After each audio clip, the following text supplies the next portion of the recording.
當你一望埋嘅時候，你覺得有少少怪啦，可能。其實咧，佢呢條裙嚟講非常之好睇㗎，黑色嘅高踭鞋，然之後金色嘅手袋，咁因為本身佢呢個 floral print 嚟講係有黑色有金色嘅，咁佢呢方面嘅 mix and match 係非常之好嘅。相對嚟講，我覺得佢所有嘢都好留意啲 detail 咯，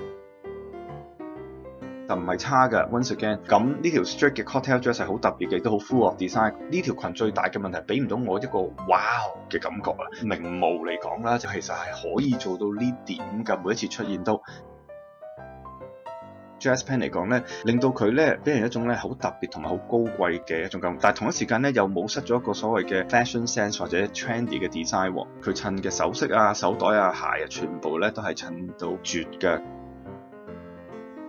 呢條裙本身嚟講咧，個手係非常之昂貴啦，咁亦都係 take 好多嘅 handmade 嘅 manpower 咧去做呢條裙噶。我覺得呢條裙嘅 design 係唔錯，咁但係帶唔到劉嘉玲本身再高一層嘅味道出嚟啊。咁呢條裙亦都係唯一俾到佢嘅就係個 status。